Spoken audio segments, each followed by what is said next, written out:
Welcome back to Third Phase of Moon. Blake Cousins here. We got a special report for you. We're broadcasting live from the Big Island of Hawaii. It's 1:32 p.m. and we've been quite busy just recently. That's why we're a little short of some of the videos on your favorite channel, Third Phase of Moon, but we're going to be bringing it to you. We just wrapped up our latest documentary, UFO Endgame, to disclosure, and it's being ingested so we could share it to the world. It's going to be coming out early next year, so stay tuned for that. But in the meanwhile, we're on the mission bringing you the latest UFO videos from around the world. And what's quite incredible is if you watched our video that we posted 10 days ago of what looked to be a massive fleet of UFOs, well, we've got more from 20,000 feet, a really clear video that has come into us exclusively right here at Third Phase of Moon. So let's get going right now. And again, we appreciate everybody joining us in this live broadcast. We see over 300 people are just joining us in the first moments of Third Phase of Moon. Let's roll the first video right now. Take a look at this, guys.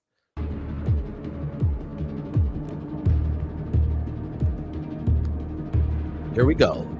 Like I said, 10 days ago, we received a video, but now Melody Ostrow from Florida to New York inbound saw something as she thinks is near North Carolina. But look at this. Again, the massive fleet is once again seen, but this time in very clear detail, guys. What the heck is going on here? This is quite amazing. Let me read what the statement from Melody Ostrow, who emailed me the master file to my Gmail via Google Drive. She says, caught on video, the UFO fleet in the sky. She says she can't believe that TikTok video that was posted, again, just, 10 days ago, got more views than hers. But this is much, much clearer. She also states that she was flying home from Florida to New York and posted it. She says they're somewhere around North Carolina. Personally, she thinks they're submarines. Guys, is this a fleet of submarines? There's a buildup right now in regards to the world of military engagement. Is this the biggest fleet of submarines that we've ever seen, or are these UFOs in the skies? Let me see. Somebody says these are tankers in the water. Cody, you may be right, but as we look at it, they're not really defined as we see tankers. They're really obscure in their shape and form. They're not very consistent with one another, and there's so many of them. Again, here's a video from 10 days ago that we posted exclusively on Third Phase of Moon, first to the world. It was out on TikTok, and again, we're looking at these, and some of these appear to be in front of the clouds and above the horizon. So this is very interesting with the clearer video that we once again just received moments ago from Melody. Quite amazing stuff here.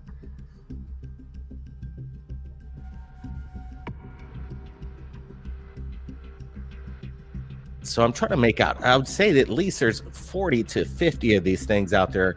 And if these are just mundane tankers or boats, I would imagine we'd see more videos like this, but we don't. These are very rare, and comparatively to the one 10 days ago and what we're looking at right now, it's quite amazing. And again, the clarity is off the hook on this one. Guys, I want to get your thoughts. We got Bowen who says, wowzers. Appreciate your comment there. Let's see. Cal says, wow, they're definitely flying above the water. Again, it's hard to tell, but comparatively to both videos, it would seem so. Again, it's really hard to tell, but again, there is no wake. If there were you're right, KQ. I'm not really seeing too much of any wakes or anything. I do see some kind of shadow behind that, if that's cutting through the clouds or some maybe exhaust. But again, I'm not seeing like the typical wake you would see, like that you would see during a boat going through the water, where the wake widens as it leaves its trail behind it. These are pretty really subtle streaks behind these objects. And again, as we compared it to the video that was captured 10 days ago to the video that was just submitted moments ago here, they're very similar. I'm wondering if this is in the exact same area. again, different times of day, but look at this clarity that's coming in. This is interesting stuff here. Now, guys, like I said, there's so many videos coming into third phase of moon. Let's just skip to the next one. And guys, this is interesting stuff coming in. Watch. What is that? And what is it doing in the sky? And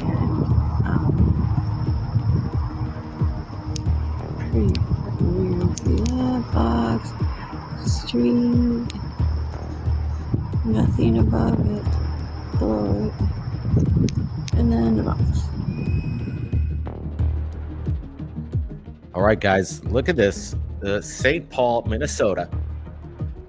Earlier in October, last month here, something was captured that looks to be some kind of obviously a square rectangle dark shape in the sky, illuminated on the edges of it as it rotates. But what's interesting, this phenomenon just wasn't captured in one location. We have this same phenomenon happening all over the world. The question is it some kind of new holographic projection system that we're not known to? Right now, we're not seeing any lights projected from the ground. Could it be coming down from above?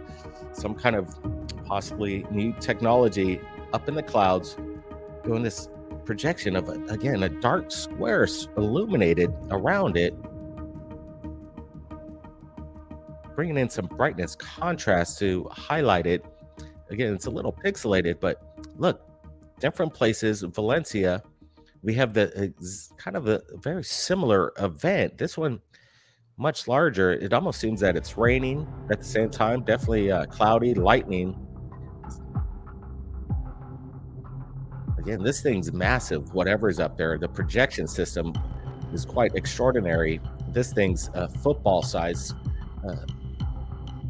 football field size black square just hovering up there.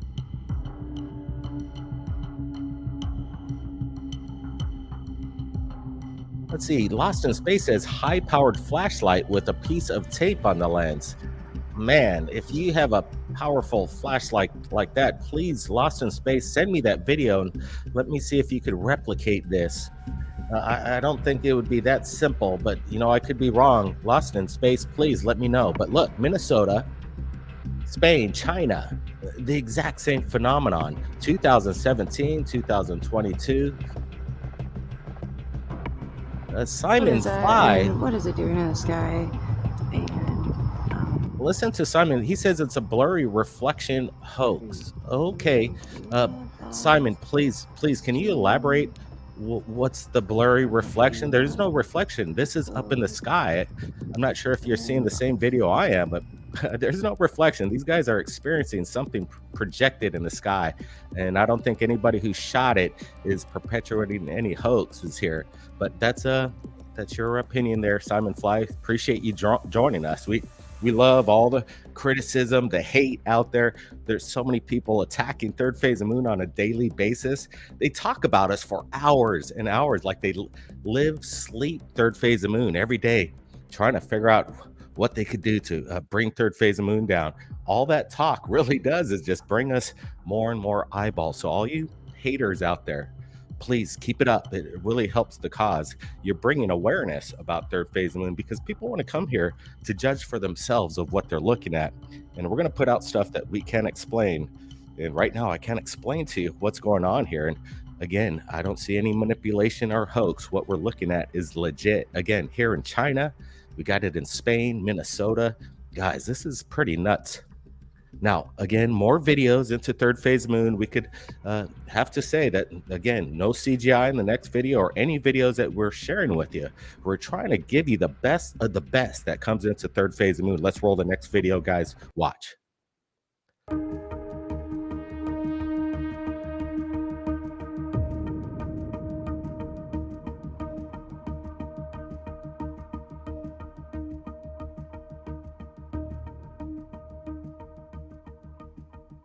It's a quick video, but did you see that? A group of lights around a flame, some kind of fossil fuels being burned, but in the background, you notice this orb that cuts right through it and then kind of leaves the cluster of UFOs. Again, is this maybe a migrant of birds? It's a possibility, illuminated by the flame. And birds would be pretty dangerous to get to that flame. It could get burned up. But look, it has some unusual characteristics where this one individual orb definitely shoots right through this cluster.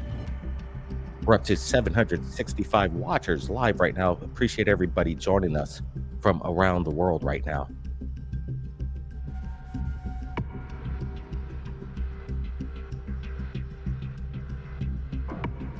All right, guys. Once again, we're bringing you the evidence as it comes in. I don't have a quick explanation for you, but we could rule out CGI. We could rule out, I think, drones at this moment, unless it's some kind of a new type of drones that travel in almost an organic matter. It's interesting. Definitely, if you see this kind of stuff, don't hesitate to pull your cameras out and start shooting it.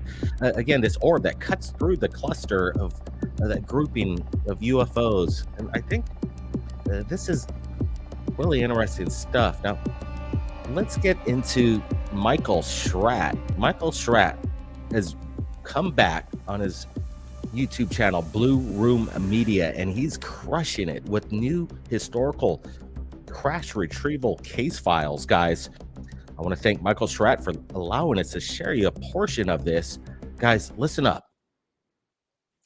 Hi, everyone. Thanks for being with me today. I've prepared another presentation in our series. This is titled Retrievals of the Third Kind Part 2. I've got a lot of information to go over with you, so I want to go ahead and get into the material here and we'll move forward. So again, Retrievals of the Third Kind Part 2. First case here, the reference for this is called the Other Roswell UFO Crash on the Texas-Mexico border. And the reference sources are Noe Torres and my good friend Ruben. This involves a very interesting case. This is spring 1955 across the Texas-Mexican border south of Del Rio, Texas. And again, this is the source of the material. I'm going to go ahead and move forward, which will show you the map on where this actually took place. So if you look on the top part of this map, you'll see Del Rio, Texas there, and then directly south, you've got the Rio Grande River here, and the location of where this event took place is this area right in here. I'm going to go back one, and what we have here is a series of B-47 bombers heading westbound over Texas, and they were being escorted by at least two F-86 Sabre jets, and all of a sudden, this dish-shaped craft comes screaming by their flight path, and this thing actually crashes on the Mexican side of the Rio Grande River, south of Del Rio, Texas. So one of these F-86 peels off, he separates from the group, he does a low pass, and he sees the entire scene. He sees this dish-shaped craft. It's kind of got some smoking debris here. He can see how it augured in. He saw the entire thing. So he ended up returning his F-86 to Carswell Air Force Base, where he got in a small tail dragger known as an Aranca. And I'll move forward here. Again, this is the map of the location where it took place. So he gets in this Aranca, he flies back to the crash site, and he sees this entire scene. Now, I want to give credit to Rudy Gardea as my artist who did this sketch. And we'll kind of break this down here. So on the foreground onto the right, you can see this two-place Aranca, and he had a friend with him. And as this thing augured in, it was 25 feet in diameter, it was 5 feet tall. The dome on this craft popped off, and there were Mexican soldiers surrounding this. They had a troop transport off to the left, there was a Jeep, and then there was at least one US Navy personnel at the scene. And this is before the military, the United States military got involved in this. And I talked to Ruben, and he mentioned that it was getting a little bit cold. And what the Mexican soldiers were doing is they were taking blankets, they were putting it on portions of the debris that you see in this debris path here. And they were heating it up and then putting that on their bodies to heat their bodies up. So just an interesting point here. At this point, he did notice that there was one body retrieved and associated with this particular crash retrieval. And so this is spring 1955. And we'll go ahead and move forward here. Next one. Wright-Patterson Air Force Base. This is 1955, and this has to do with a woman known as Mrs. G, and she was a part of the Foreign Materials Division at Wright-Patterson Air Force Base. And this is via information provided by Charles Wilhelm, source UFO crash retrievals, page 17, abstract number 12. So that's the reference for this. And I want to be able to give you the references so that you can actually verify this on your own. Now, what does this case entail here? We'll move forward here. Let's see if we can get into this. If you look at this slide, you'll see this kind of a Indiana Jones scene here. You've got this big warehouse, expansive warehouse with these boxes and these shelving. And this is what it might have looked like according to Mrs. G. And we'll kind of get into what she was involved in here. If I move forward here, you can see this is the building at Wright-Patterson Air Force Base. This is Warehouse Operations Building 258. Now, this may be almost identical to what Mrs. G had talked about. And what she described, and we'll go ahead and move forward one slide here. She describes how, stationed at Wright-Patterson Air Force Base, she was present where, and this is exactly what she said, 1,000 pieces and components from a UFO crash retrieval came into the base. And what they were doing is, and if you look in the background, another drawing by Rudy here, you can see that they were photographing the debris. They were bagging and tagging, and it was her job to catalog all of this debris. And she also mentioned that there was this rolling dolly that went by that had two beings that were about 3.5 feet to 4 feet tall.